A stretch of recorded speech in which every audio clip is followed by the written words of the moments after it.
오늘 말씀의 제목은 멸망 속의 믿음입니다. 예수적 전도단이 부른 부흥이라는 찬양이 있습니다. 이 땅의 황무함을 보소서 하늘의 하나님 긍휼을 베푸시는 주여. 다들 들어보셨죠? 네. 이 찬양이 있는데 이 찬양이 시작되기 전에 나레이션이 나오는데 바로 그 나레이션의 말씀이 오늘 이 하박국 3장 2절의 말씀입니다. 하박국은 유다 하나님을 버리고 우상을 섬기던 시대에 등장한 선지자입니다. 이 당시 유다는 도덕적으로, 영적으로 극심한 타락 가운데 있었습니다. 산당에서는 바알 숭배가 이루어졌습니다. 그냥 숭배하면 간단하지만 이들은 바알을 흥분시켜서 비를 얻기 위해 그 앞에서 문란한 성관계를 가졌습니다. 도덕적인 타락 가운데 있었던 것이죠. 또 사람들은 자신의 풍요를 위해 자식을 소의 신 몰렉에게 바치기까지 했습니다. 그냥 바치는 게 아니라 뜨겁게 달군 몰렉의 손에, 몰렉이 이러고 있거든요. 그게 다 동으로 만든 거거든요. 근데 그 안에 불을 지피고 이렇게 손을 만들어 놓은 그 위에 갓난 아이를 태워 드리는 제사를 드린 겁니다. 정말 인간으로서는 할 수 없는 그런 잔인한 행동들이 이 시대에 있었던 겁니다. 영적인 극심한 타락, 그 가운데 유다가 있었던 것이죠. 그런데 이렇게 이들은 자기의 이익을 위해서는 이런 잔인함까지도 불사했습니다. 정말 인간으로서는 감히 할 수 없는 그런 잔인한 일들을 자신의 이익을 위해서 했던 겁니다. 이 당시 그리고 또 하나 다른 문제는 사람들이 하나님께 관심이 없었기 때문에 성전을 그냥 방치해 두었다는 겁니다. 여러분, 그냥 방치하면 어떻게 되죠? 파괴되고 망가지죠. 성전은 파괴되고 망가져 있었던 겁니다. 자신의 이익에 눈이 멀어서 우상은 열심히 섬겼지만 하나님은 섬기지 않는 백성들이 유다였던 것이죠. 여러분, 이런 현실을 눈에 그려보면 아찔합니다. 매일 각 마을에서 자녀를 잃은 부모들의 울부짖는 소리가 터져 나온다고 상상해 보십시오. 음란한 성관계가 노골적으로 이루어지고 있는 그 현장을 상상해 보십시오. 여기가 지옥인 것이죠. 이런 상황, 이런 현실 속에 등장한 선지자가 바로 하박국입니다. 하박국은 다른 선지자들과는 달랐습니다. 다른 선지자들은 하나님의 말씀을 하나님의 백성들에게 외치고 부르짖었지만 하박국은 그렇게 하지 않았습니다. 단지 하나님과 독대하여 하나님과 대화할 뿐이었습니다. 오늘 말씀의 내용도 그 마지막에 기도의 내용인 것이죠. 하박국은 하나님으로부터 유다의 멸망에 대해서 듣게 됩니다. 그런데 하박국은 우리가 일반적으로 드리는 기도와는 다른 기도를 하나님께 드렸습니다. 그것은 유다의 악함을 심판하셔서 유다를 하나님께 되돌려 놓으라는 기도였습니다. 여러분, 우리는 어떻게 기도합니까? 하나님, 지금 제가 너무 힘드니까 저를 회복시켜 주십시오 라고 기도하는데, 그렇게 기도하지 않고 유다를 멸망시키셔서 이제 그를 되돌려 놓아 주십시오 라고 기도한 것이죠. 그렇게 해서라도 지금의 이 악함을 저지해 달라고 하나님께 간구한 겁니다. 여러분, 무서운 기도입니다. 하박국은 그 당시의 상황을 이렇게 표현합니다. 하박국서 1장 3, 4절 보겠습니다. 어찌하여 내게 죄악을 보게 하시며 패역을 눈으로 보게 하시나이까? 겁탈과 강포가 내 앞에 있고 변론과 분쟁이 일어났나이다. 이러므로 율법이 해이하고 정의가 전혀 시행되지 못하오니 이는 악인이 의인을 애워쌌으므로 정의가 굳게 행하여 짐이니. 악함이 정의를 애워싼 시대. 이것이 하박국이 하나님께 유다를 멸망시켜 달라고 기도할 수밖에 없었던 이유였던 것이죠. 그는 이 타락을 멈출 수 있는 건 하나님뿐이라고 믿었던 겁니다. 그런데 하박국이 하나님께 들었던 멸망의 소식은 하박국이 원하던 메시지가 아니었습니다. 하나님은 하박국에게 갈대아인 바벨론인을 들어 너희를 칠 것이고 멸망시킬 것이다 라고 말씀하셨는데, 그 당시 바벨론은 우상숭배와 도덕적 타락이 유다보다 훨씬 더한 나라였기 때문입니다. 유다가 하나님의 뜻에 의해 멸망당해야 하지만 하박국의 마음에 바벨론은 그렇게 하나님의 심판의 도구가 될 수 없다는 겁니다. 자신은 그것을 이해할 수 없다는 겁니다. 어떻게 유다보다 도덕적으로 타락해 있고 영적으로 타락해 있는 그 나라가 그보다 덜한 유다를, 그것도 하나님의 백성들이 있는 그 나라를 멸망시킬 수 있냐는 겁니다. 여러분, 우리도 하나님의 방식을 이해하지 못할 때가 있지 않습니까? 우리는 그분의 때와 그분의 방식을 이해하지 못할 때가 너무나 많습니다. 가장 가까이에서는 십자가의 사건부터 시작해서 멀게는 각 처에서 일어나는 불의한 일들에 대해서 우리는 이해하지 못합니다. 하나님, 왜 저 사람이, 왜 이 일이 우리에게 아니면 저들에게 일어나야 합니까? 우리는 그렇게 물을 수밖에 없는, 이해하지 못할 상황들을 만나게 되는 것이죠.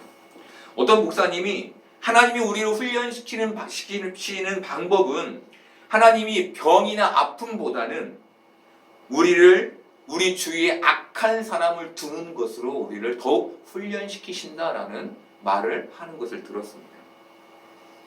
우리가 이해할 수 없는 방법입니다.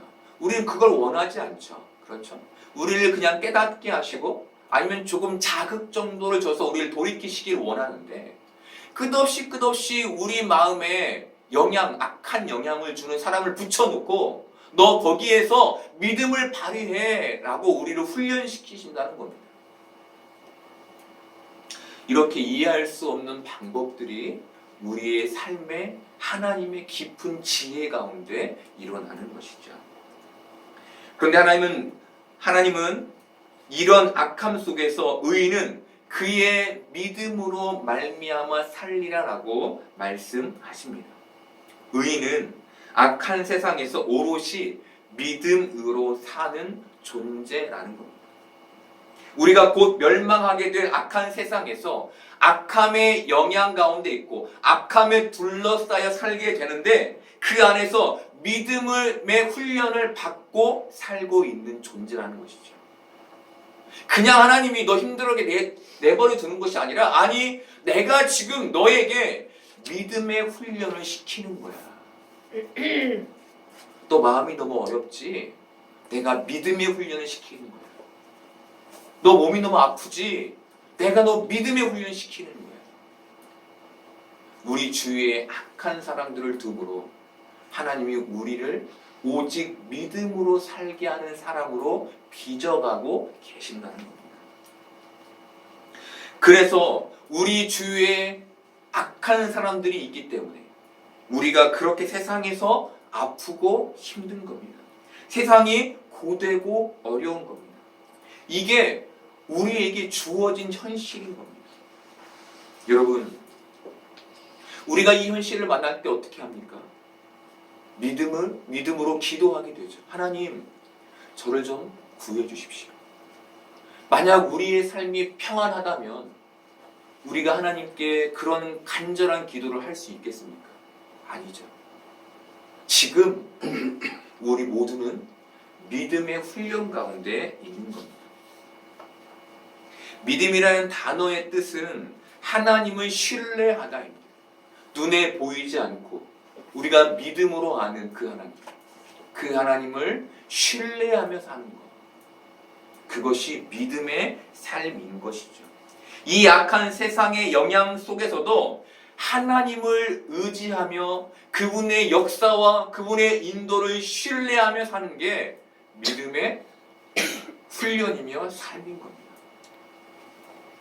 여러분, 하나님의 선택이 우리 안에 믿음을 만들었죠. 그렇죠? 우리가 잘해서 믿음이 생긴 게 아니라 하나님이 우리에게 믿음을 주셨죠. 그리고 이제 하나님은 그 믿음을 이 땅에서 발휘하며 살도록 우리에게 믿음의 훈련을 시키시고 계신 겁니다. 하나님은 공중의 새도 먹이십니다. 하지만 새가 가만히 있으면 그 먹이를 먹을 수 있나요? 없죠. 새는 먹이를 찾기 위해 날아다니고 애써야 합니다. 마찬가지입니다. 하나님 우리에게 믿음을 주셨고 우리는 그 믿음을 하나님께 드림으로 살아가는 존재인 것이죠. 그게 우리의 삶의 목적이 되어야 하는 겁니다. 자꾸 세상의 걸림돌에 넘어지고 다쳐도 다시 일어나 믿음으로 살아내야 하는 이유가 그 이유인 것이죠. 이렇듯 멸망의 영향 속에서 우리를 힘들게 하고 어렵게 하는 그 멸망의 영향 속에서 믿음으로 하나님을 의지하며 사는 의인은 그 멸망 속에서 생명을 빼앗기지 않는 겁니다. 바로 이것이 의인은 그의 믿음으로 살리라 라는 말의 의미인 겁니다. 이사야서를 보면 하나님께서 뭐라고 말씀하십니까? 내가 너희 중에 남은 자를 두겠다라고 말씀하시죠. 그리고 그 남은 자를 통해 다시금 너희를 회복시키겠다라고 말씀하십니다. 여러분, 남은 자 그들도 바벨론에 끌려가는 그 수모와 고통과 어려움, 그 멸망을 겪어야 했습니다. 그런데 그럼에도 불구하고 그들이 그 믿음을 가지고 그 땅을 살아갈 때 하나님이 그들을 통해 유다를 회복시키시는 일들을 이루신 겁니다. 오늘 그 얘기가 바로 믿음으로 살리라라는 말이 담고 있는 의미인 것이죠. 가장 어두운 시간과 가장 험악한 환경 아래에서도 그리스도인은 하나님을 의지하는 존재로 남아야 하는 겁니다. 감사하게도 이 자리에 앉아 계신 분들은 제가 다 얘기를 들어봤는데 모두가 다 같이 하나님을 의지하는 존재로 살고 있습니다. 제가 그것이 2023년도를 보내며 너무나 감사한 마음입니다. 모두들 어려운 환경 속이었지만 하나님을 잃지 않고 그분을 붙잡기 위해 애쓰고 그분과 함께하기 위해 애쓰고 믿음으로 살아나기 위해 여러분이 애쓴 것이 여러분 하나님이 기뻐하시는 삶의 모습이었는 줄 저는 믿습니다. 우리에게 하나님이 그렇게 역사하시는 것이죠. 여러분, 우리는 기원전 600년경과 전혀 다르지 않은 세상을 삽니다. 문명은 발달했지만 사람들은 더욱 악해지고 있는 시대이죠. 그래서 지금은 하나님의 예언을 다시 새겨 들어야 할 때인 겁니다. 2600년 전과 하나도 다르지 않은 세상. 점점 그렇게 도덕성을 잃고 자신의 이익을 위해 물불을 가리지 않는 세상. 쾌락을 향하여 내달리고 있는 그 세상. 자신의 즐거움이면 모든 것이 다 괜찮은 세상. 나를 위해서는 모든 것을 할 수 있는 세상. 그 세상 우리는 살고 있는 겁니다.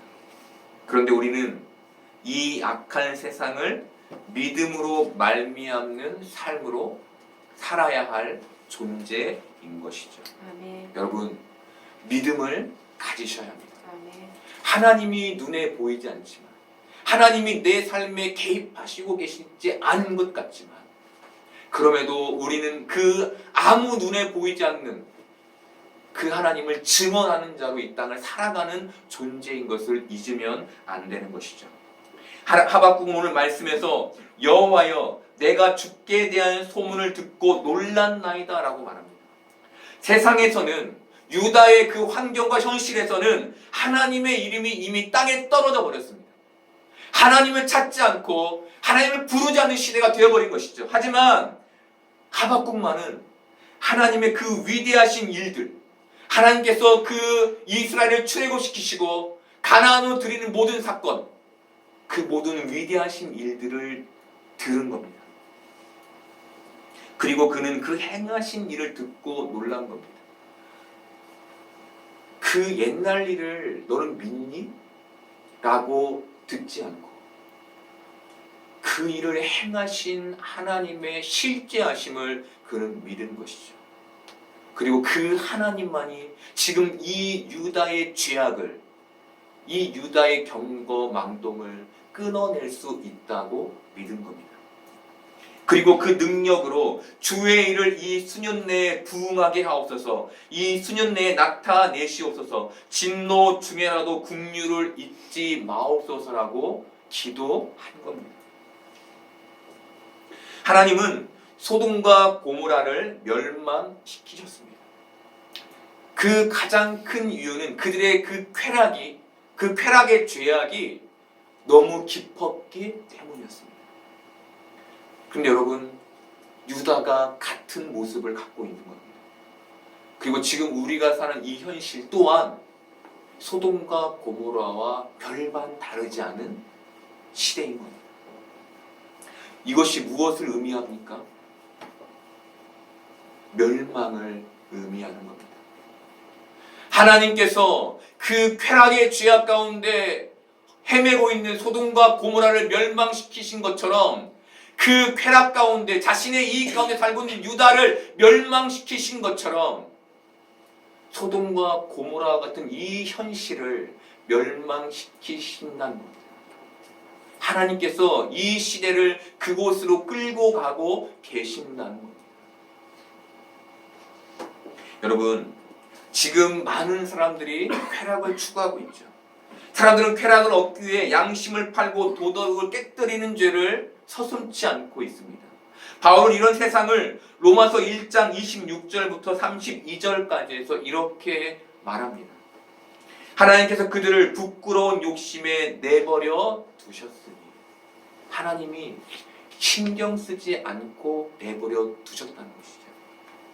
곧 그들의 여자들도 순리대로 쓸 것을 바꾸어 영리로 쓰며 그와 같이 남자들도 순리대로 여자를 쓰기를 버리고 서로 향하여 음욕이 불릴 듯하며 남자가 남자와 더불어 부끄러운 일을 행하여 그들의 그릇됨을 상당한 보응을 그들 자신이 받았느니라. 또한 그들이 마음에 하나님 두기를 싫어하며 하나님께서 그들을 그 상실한 마음대로 내버려 두사 합당하지 못한 일을 하게 하셨으니 곧 모든 불의, 추악, 탐욕, 악의가 가득한 자요, 시기, 살인, 분쟁, 사기, 악독이 가득한 자요, 수근수근하는 자요, 비방하는 자요, 하나님께서 미워하는 자요, 능욕하는 자요, 교만한 자요, 자랑하는 자요, 악을 도모하는 자요, 부모를 거역하는 자요, 우매한 자요, 배약하는 자요, 무정한 자요, 무자비한 자라. 그들이 이 같은 일을 행하는 자는 사형에 해당한다고 하나님께서 정하심을 알고도 자기들만 행할 뿐 아니라 또한 그런 일을 행하는 자들 옳다 하느니라. 여러분, 바울의 이 말이, 바울의 이 글이 지금의 이 현실을 보여주고 있지 않습니까? 여러분, 바울은 이 세상이 쾌락을 향해 치닫고 있다고 말합니다. 그래서 하나님 두기를 싫어하는 세상이라고 말합니다. 하나님을 알면, 하나님이 두려우면, 하나님의 살아계심을 경험했으면 그렇게 살 수가 없다는 것이죠. 그런데 하나님이 그들을 그 상태로 내버려 두셨다는 거예요. 하나님의 사랑이 그들에게까지 미치지 않았다는 것이죠. 버림받았다는 겁니다.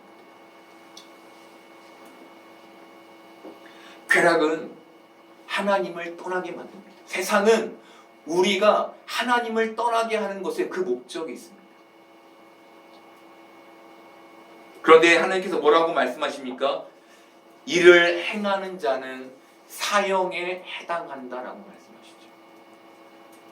내가 버린 그들, 자신의 뜻대로 사는 그들, 그 악한 그들은 결국 죽게 되는 결말을 맞게 될 거야 라고 말씀하신 겁니다. 여러분, 하박국은 바로 이런 세상을 향해 여호와여, 주는 주의 일을 이 수년 내에 부응하게 하옵소서, 수년 내에 나타내시옵소서라고 기도하는 겁니다. 안타깝지만 여기에서의 부응은 우리가 기대하는 부응이 아닌 거예요. 내 사업이 발전하고 내 가정이 운수대통하고 이런 게 부응이 아닌 겁니다. 교회의 숫자가, 사람의 숫자가 늘어나는 이런 걸 말하는 게 아닌 겁니다. 멸망을 말하는 겁니다. 하나님, 속히 이 유다를 멸망시키시고 다시 살리시는 은혜를 이 수년 내에 보여주십시오. 이 수년 내에 이루어 주십시오. 미루지 마시고 빨리 이루셔서 이 땅이 하나님의 나라가 되게 하여 주십시오. 이게 부흥하게 하옵소서라는 뜻의 의미인 겁니다. 여러분, 부흥은 멸망의 단어인 겁니다. 처절한 심판의 단어인 겁니다. 그 상태로 나를 살리지 마시고 죽여서 살려달라는 겁니다. 여러분, 무엇을 말하는 겁니까? 부활을 말하는 겁니다. 우리가 죽고 다시 사는 부활. 그건 내 육신이 멸망해야만 가능한 것이죠. 내 영혼을, 내 육신을 십자가에 못 박아야만 가능한 것이죠. 그렇게 되지 않고 내 안에 있는 이 상태 그대로 여기 안에 부활이 있을 수 없다는 겁니다. 우리는 바로 그 자리로 끌려가는 멸망의 삶 가운데 놓여 있는 겁니다. 여러분, 하나님만이 우리를 부활로 인도하실 수 있는 것이죠. 하박국은 그 얘기를 우리에게 해주고 있는 겁니다. 여러분, 유다의 멸망은 세상의 멸망을 예시합니다. 유다가 망해야만 하나님께 돌아와 새 나라가 되듯 세상이 멸망해야 그 안에서 새로운 하나님 나라가 이루어지게 되는 것이죠. 지금이 멸망의 때이며 세상은 멸망을 향해 치닫고 있는 겁니다. 그리고 우리는 그 멸망의 영향 속에서 그 악함에 둘러싸여서 그 멸망을 같이 밟아가는 존재인 것이죠. 하지만 하나님이 우리에게 두신 것이 무엇입니까? 믿음이죠. 그러니 우리는 그 믿음으로 살게 되는 존재인 겁니다. 하나님은 진노 중이라도 하나님 긍휼을 잊지 말아주세요라고 기도합니다. 이것은 그럼에도 하나님 포기하지 말아달라는 외침입니다. 그런데 하박국은 하나님이 결코 유다를 포기하지 않으실 것을 몰랐을까요? 그가 하나님이 유다를 포기할 거라고 생각했을까요? 아니죠. 하박국은 하나님께서 유다를 포기하지 않을 것을 알았을 겁니다. 그렇다면 왜 하박국은 이런 기도를 한 걸까요? 도대체 이 기도의 의미는 뭘까요? 하나님의 사랑을 요구하는 겁니다. 믿음을 가진 사람들 너무 힘들죠. 같이 멸망에 가야 하기 때문에 너무 힘든데 하나님, 그들에게 사랑을 베풀어 주십시오. 그들이 믿음을 길을 걸어가기에 흔들리지 않도록 그들을 붙잡아 주십시오라고 기도하는 것이죠.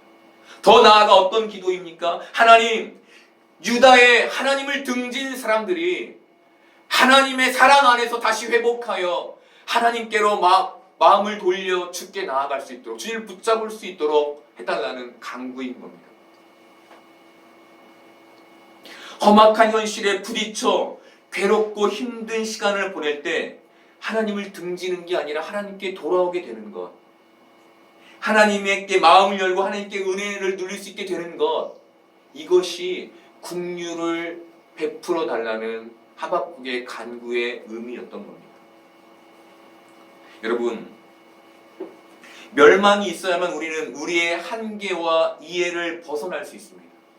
안타깝지만 멸망이 없으면 내 안에 갇히게 되죠. 나는 잘해, 나는 훌륭해. 그런데 멸망이 있어야만 내 힘으로는 안 되는 거라는 깨닫게 되는 겁니다. 그래야만 하나님이 요구하시는 현실, 곧 우리가 선택한 것이 아니라 하나님이 작정하여 만들어내신 바로 그 현실 속에서 놀라움과 비명과 절망을 경험하며 하나님을 깨우치고 깨닫게 되고 그분을 입술로 고백하게 되는 겁니다. 하나님이 하셨습니다. 내가 한 게 아니라 하나님이 이루셨습니다 라고 고백하게 되는 것이죠. 여러분, 몸이 아프고 병든 현실 가운데 있습니까? 경제적인 어려움과 막힘의 현실 가운데 있습니까? 우리가 그 주님의 소문을 듣고 경험하는 자들이 되기를 바랍니다. 하나님의 그 위대하심에 놀라고 하나님의 그 역사하심을 간구하는 우리 되기를 바랍니다. 그 어려움이 우리를 생생한 믿음의 사람 되게 만들 겁니다. 악인들 틈바구니에서 우리는 단련되고 훈련되어 믿음의 사람이 될 것이고, 우리의 삶에 있는 고통의 문제들을 통해서 우리는 하나님 앞에 정결한 사람이 될 겁니다. 그렇게 천국에 갈 사람으로 빚어지게 될 겁니다. 그것이 우리를 믿음으로 빚으시려는 하나님의 목적인 겁니다. 여러분, 멸망 속에서 우리가 보아야 할 게 무엇일까요? 정말 너무나 고통스러운 환경 가운데서 우리가 보아야 할 게 무엇일까요? 그럼에도 나에게 긍휼을 베푸시는 하나님인 것이죠. 여러분, 그렇다면 악인은 어떻게 될까요? 나를 둘러싸고 있고 나를 힘들게 했던 그 악인들은 어떻게 될까요? 그들은 멸망으로 끌려가는 줄도 모르고 멸망하게 되는 겁니다. 지금은 그들이 득세하는 것처럼 보이지만 그 끝이 믿음을 사는 우리와 같을 수 없는 겁니다. 왜입니까? 그것이 하나님의 뜻이 아니기 때문이죠. 여러분, 우리는 2024년도에 무엇을 기대하고 있습니까? 늘 좋은 일만 있고 모든 일에 실패가 없기를 바라십니까? 우리가 그렇게 덕담을 주고받지만 실제로 그런 일이 일어나길 바라십니까? 이것은 이 세상을 향한 하나님의 진노를 모르기 때문에 하는 기대입니다. 여러분, 죄송하지만 우리의 삶에는 그런 일이 일어나지 않습니다. 우리는 멸망으로 끌려가는 인생을 살게 됩니다. 왜입니까? 세상이 악하기 때문이죠. 이 세상을 심판하셔야 하기 때문입니다. 그러면 우리가 새해를 맞이하는 우리 성도들에게 무엇을 덕담으로 건네야 할까요? 믿음으로 승리하기를 건네야 하는 것이죠. 하박국은 3장 17, 18절에서 이런 고백을 합니다. 우리 제가 했나요? 없죠. 하박국 3장 17, 18절을 같이 좀 읽어봤으면 좋겠습니다. 같이 펴서 해놨나요? 네, 같이 읽겠습니다. 비록 무화과 나무가 무성하지 못하며 포도나무에 열매가 없으며 감람나무에 소출이 없으며 밭에 먹을 것이 없으며 우리의 양이 없으며 외양간에 소가 없을지라도 나는 여호와로 말미암아 즐거워하며 나의 구원의 하나님으로 말미암아 기뻐하리로다. 여러분, 이게 무슨 얘기입니까? 바벨론으로 끌려가서 아무것도 손에 쥐지 못할 멸망의 때가 찾아왔다는 것이죠. 그런데 그럼에도 불구하고 내 손에 쥐어지는 이익이 없어도 나는 하나님을 찬양할 거라는 얘기입니다. 왜 하박국의 삶에 이것이 가능했을까요? 그가 하나님을 신뢰했기 때문이죠.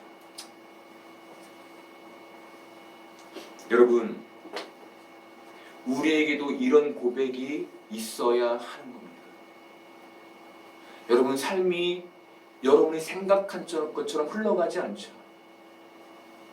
늘 우리를 근심하게 하는 일들이 일어나고 우리를 어렵게 하는 일들이 생겨납니다. 아무런 소출이 없는 황무한 땅을 걸어가는 것 같은 그런 멸망의 시간들이 우리에게 있는 것이죠.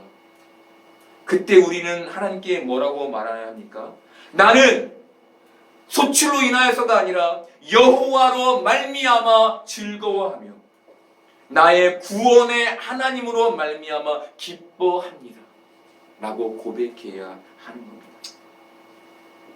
여러분, 돈을 의지하면, 사람을 의지하면 이런 고백 못 나옵니다. 왜입니까? 돈이 없는 멸망, 사람을 잃게 되는 멸망을 경험하기 때문이죠. 오직 하나님만 바라볼 때, 나는 하나님밖에 없습니다라고 고백할 때 이런 고백이 있을 수 있는 겁니다. 여러분, 우리는 세상의 멸망을 막지 못합니다. 왜냐하면 세상이 악하기 때문입니다. 이 악한 세상을 심판하시는 것이 하나님의 뜻이기 때문입니다. 그러면 우리에게 필요한 것이 뭘까요? 믿음으로 이 땅을 살아가는 것. 그 멸망의 때를 경험하지만 믿음으로 서서 이 땅에 하나님의 사람으로 남아있는 것. 그렇게 하나님을 믿음으로 버텨내는 것. 이것이 우리에게 주신 하나님의 은혜이며 선물인 것. 여러분, 2024년도에는 멸망 속에서 믿음을 가진 우리 되기를 바랍니다. 아멘. 우리의 입술에 하박국 3장 17, 18절의 고백이 있기를 바랍니다. 아멘. 그래서 우리의 마음이 늘 하나님을 신뢰하는 복된 믿음의 은혜 가운데 서기를 소망합니다. 아멘.